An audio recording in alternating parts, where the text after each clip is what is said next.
Hi everyone, welcome back to another video. Now I did alter my filming setup a little bit. First off, I did move the camera further away, so that means that my mic, which is mounted to my camera, is also now further away. So I also have a monitor that I'm currently looking into that helps me check if I'm in focus. So we're just gonna see what happens. I'm still looking in the monitor. I'm really gonna try to make eye contact with like the camera, but I'm so paranoid about going out of focus. Yeah, if you catch me just like constantly looking off to the side, it is because I'm staring at the monitor. So I'm going to use some of the Rare Beauty under eye brightener in the shade Light.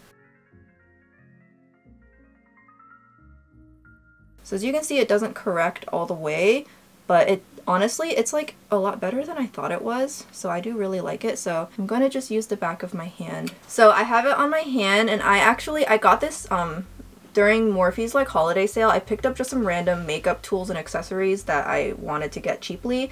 I've been seeing Korean channels, the whole spatula technique, so I'm just going to mix the two on the back of my hand instead of a palette because I don't want to have to clean both this and a palette. It's mixed, and then I'm just going to use the spatula the way I've been seeing people use it.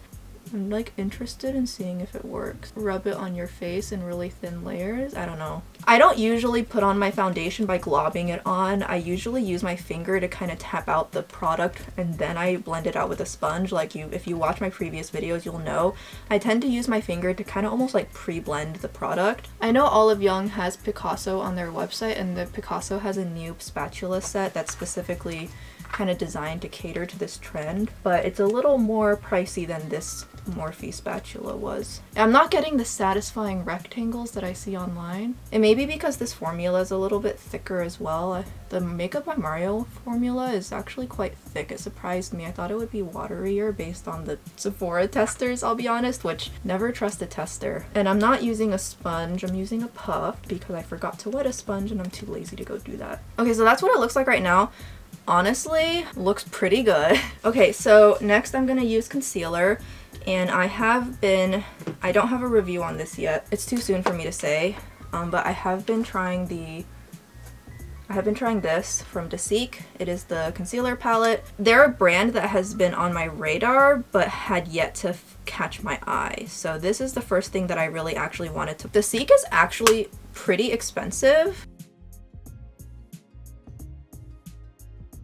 This product is a lot thinner than JX, like it feels much thinner in consistency. I feel like it's pretty full coverage, but it doesn't quite get the groove. You see this groove? It like always bothers me. I feel like I always have to put a little extra. I do really like how I essentially have 6 shades of concealer to play with though. This is technically a corrector, and then this is technically like the contour section, and then this is technically the concealer section. Functionally, I treat all 6 of these as different concealer colors, and depending on the color of my foundation and how bright I want my under eyes to look, I actually will mix any of these together. So hopefully we can give this a positive review. It is a little bit on the pricey side. Olive Young does do coupons pretty often. Today I'm just mixing 2 colors together.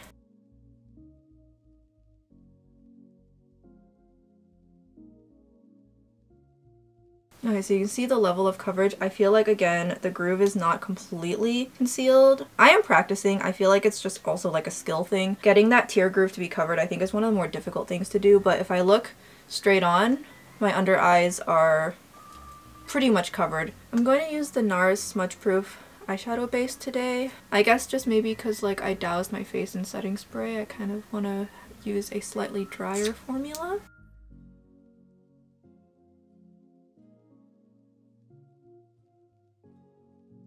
I'm using the Too Faced pomade and a pencil, which I don't use hardly ever now that I've discovered some other things I like more, but if you want a super pigmented eyebrow product, then pomade and a pencil is going to be the product for you. It is super creamy and comes off extremely pigmented.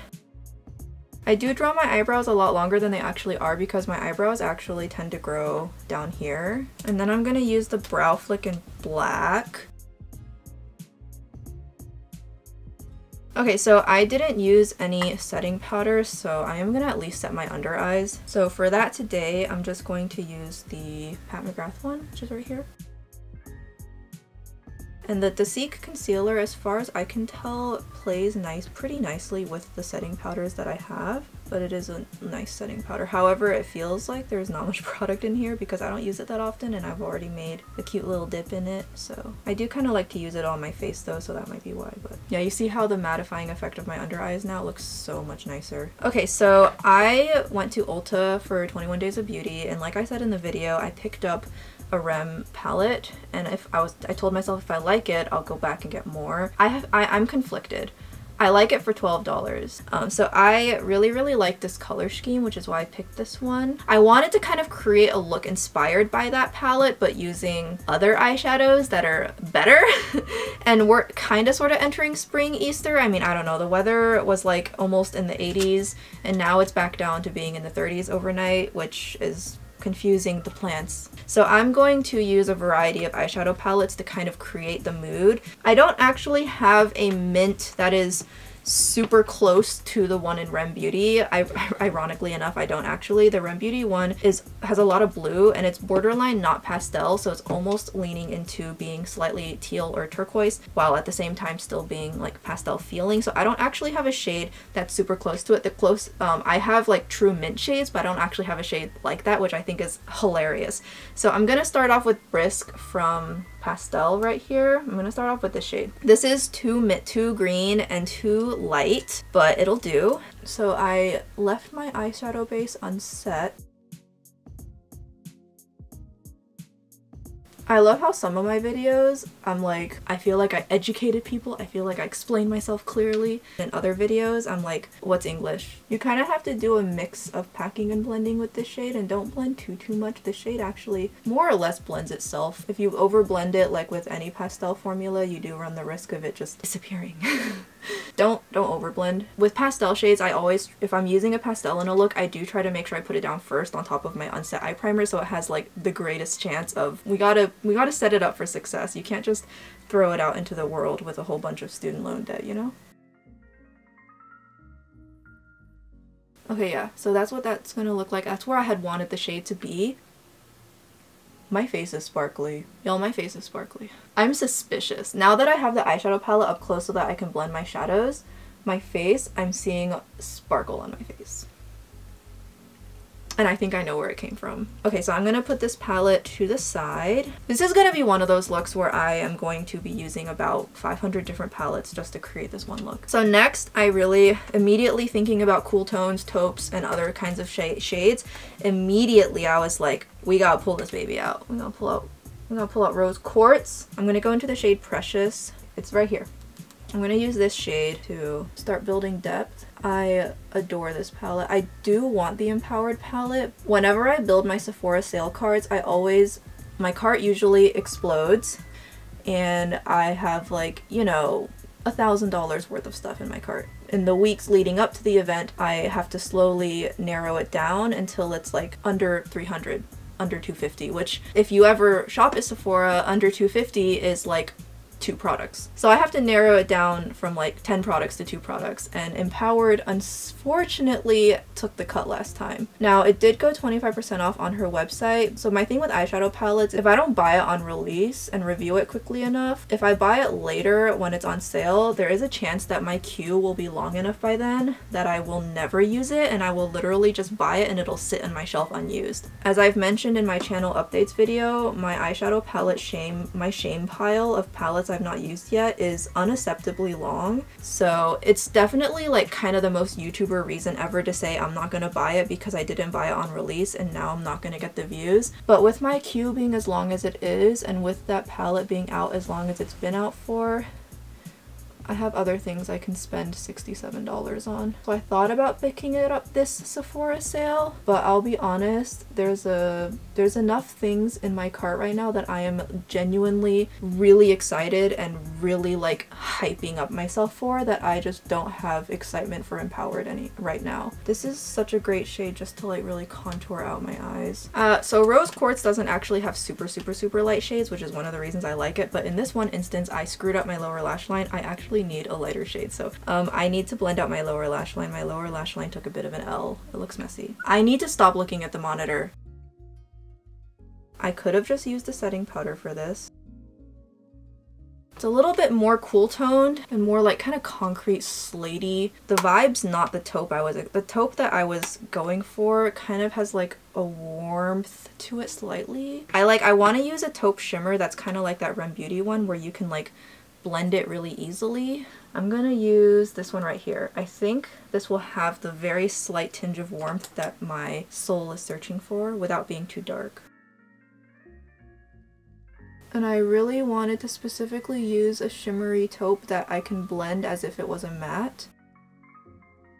I'm just gonna apply it here, and I'm kind of carefully building it up in layers. I don't really want my eyes to turn super smoky, so I think I applied it too high. I applied it way too high, and now it doesn't have the shape that I want anymore. But as you can see with the particular shade of kind of like taupey gray I was going for, I wanted to go for one where it like can blend into the mint without turning the mint muddy. So that's why I needed it to be slightly warm as opposed to just straight gray.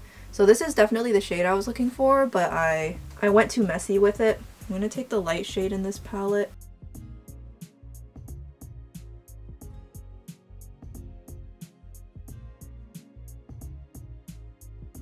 Okay, so this is more or less the concept I was going for when I was using her palette, so I did get the concept down at least, like, go me. And I'm gonna take Lash Line, the dark eyebrow shade.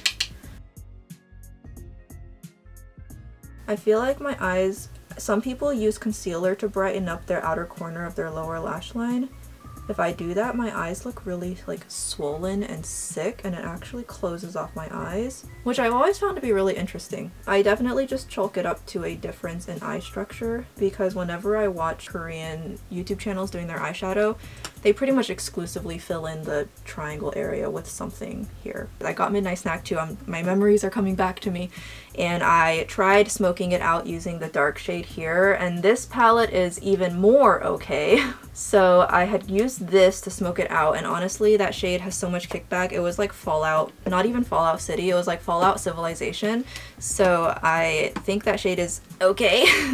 So I'm going to use a different black. I'm going to use this black from this quad here, which when I did a Get Ready With Me with this quad, I did the whole why did I buy luxury makeup kind of title was what that video was titled. And I'll be honest, I still don't know why I got it. Somebody needs to stage an intervention.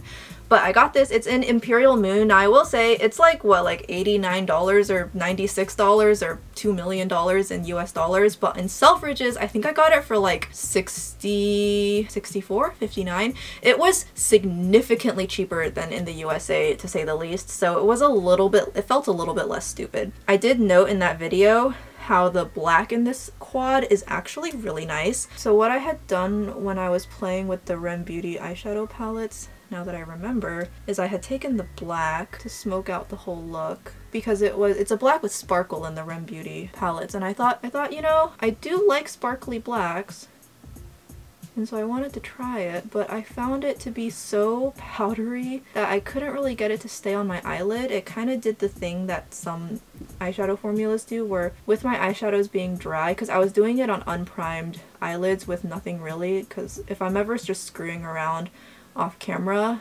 I frequently just am too lazy. I don't use primer. So I didn't use primer. It kind of, after I had enough layers of the REM Beauty formula on, it kind of stopped sticking to my eyelid and just would fall back off, which is why I like NATASHA DENONA so much, because that never happens to me with NATASHA DENONA. So I was really sad about that, because I felt like that shade had a lot of potential. So to recreate that, I'm using this one from GUERLAIN. So as you can see, it's really applying that depth to my eyelid much better than the REM one did, which, I mean, I would certainly hope so. And I'm just going to create a nice fat but subtle wing. That's what I really like this quad for, I'll be honest, is pretty much exclusively for this black. It's so stupid.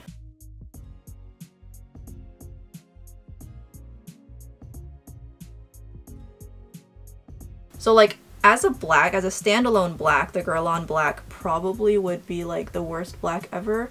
But as a building deepening black, for those who don't want to use a matte black, it is honestly like the perfect black, and it's actually a very interesting black that I don't have a similar version of anywhere in my collection. I have blacks with glitters, but they're all highly pigmented blacks and the glitters fall off. I have shimmery dark shades, but they are metallic and they don't blend quite like this one does. So I keep this quad around. I don't really care about the other shades. I really only use the black.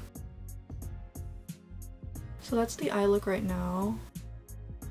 Okay, so we created a smoky eye, but it's not like dark up to the eyebrow like I sometimes do. It's actually, I think, pretty controlled. Now that we've introduced the dark, the black really helps to offset the messiness I had, and in contrast, the lighter parts now look way lighter because I have something darker.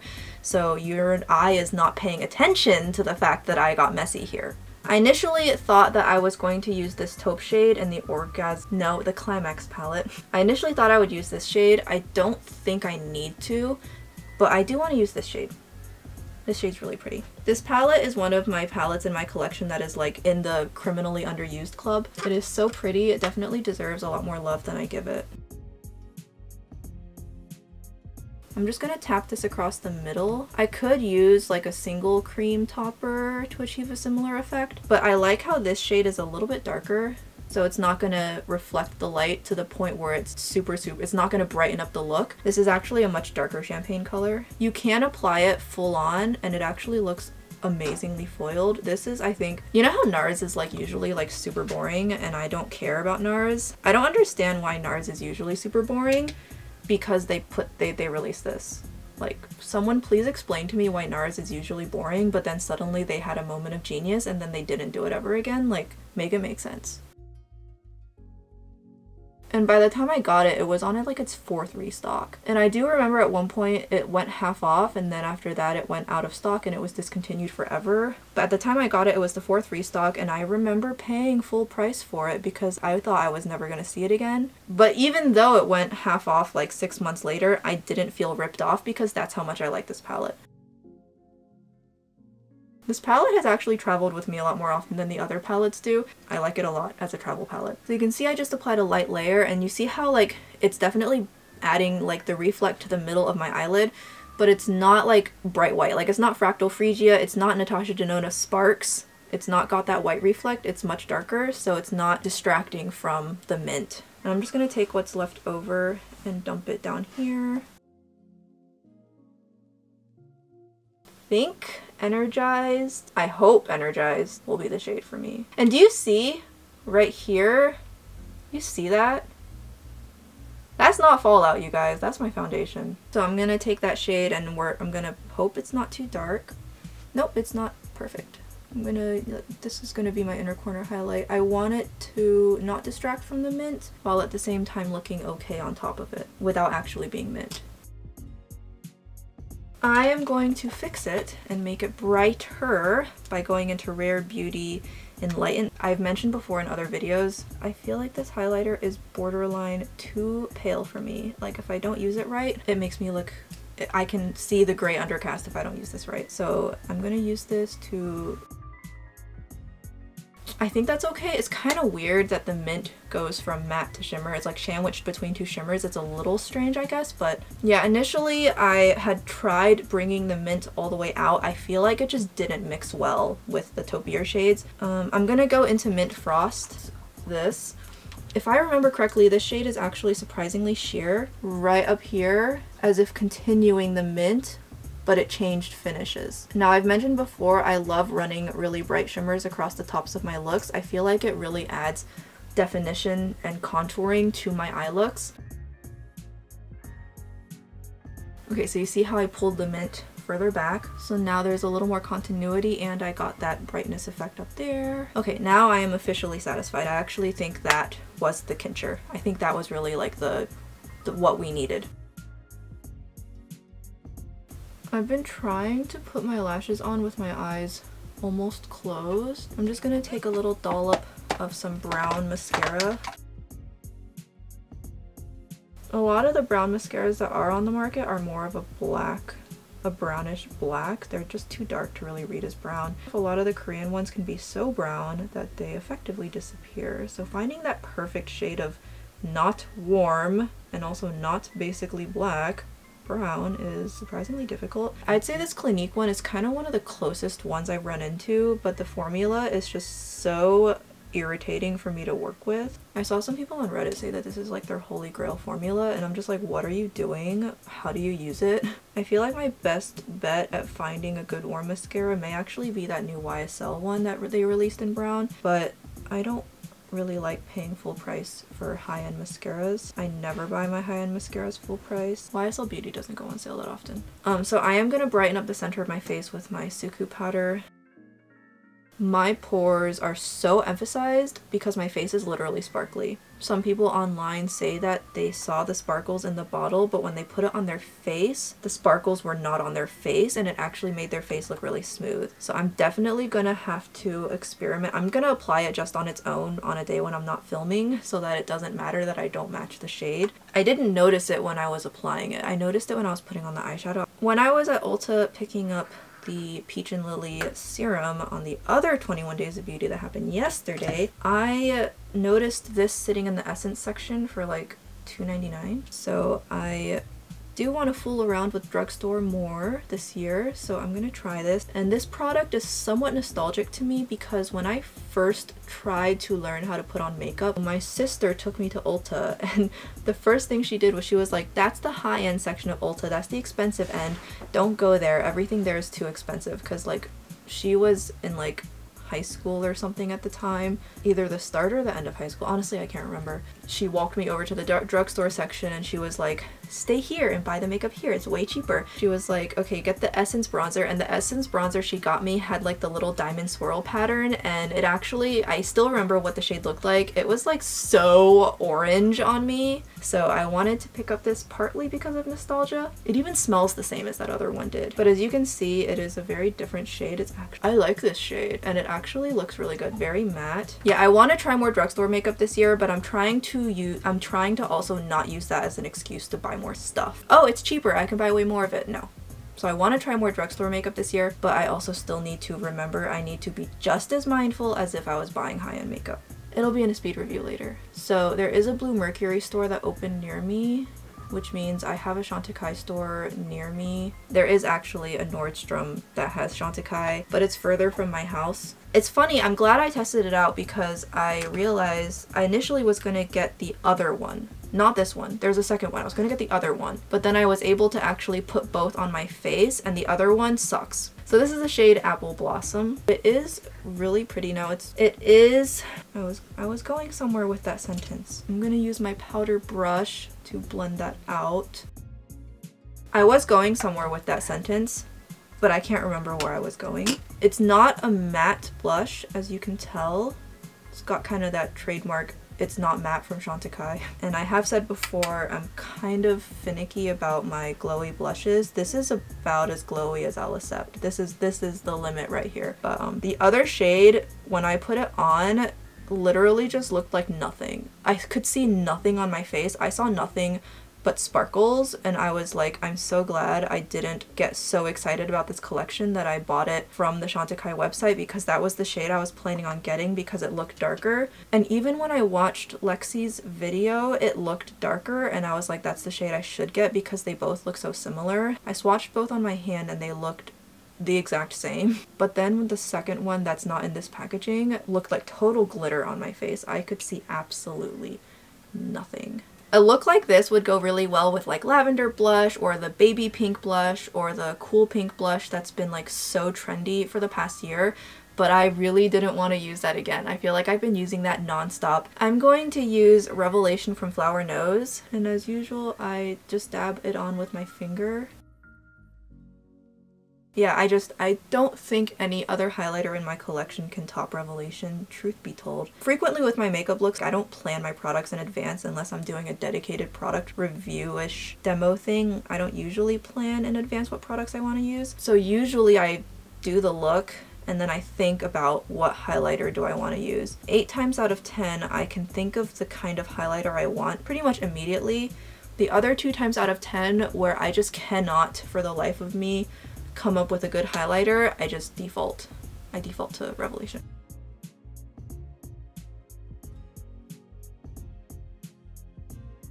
I'm gonna use this Roman see-through matte tint in blush purple. My lips are not in the greatest condition, but I don't really want to do glossy lips today. The name of this blush purple is very accurate.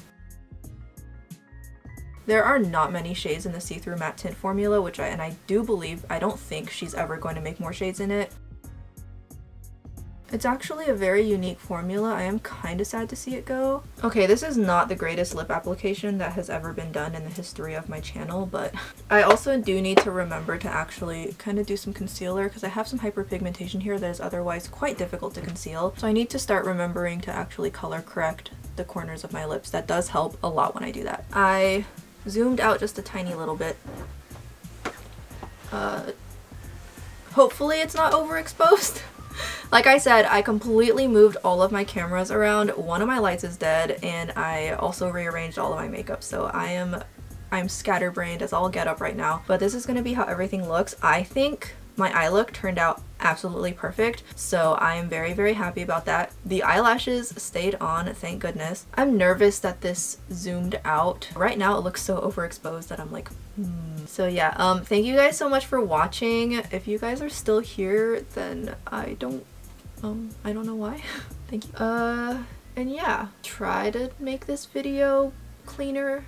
Future me is going to hate past me. But yeah, that is this video. I just felt like trying to do something very specific today and use some of my older products, so I hope you guys enjoyed that. So I'll see you guys in the next video. If you have any comments, feel free to leave them. I'll see you guys virtually down there. Alright, thank you.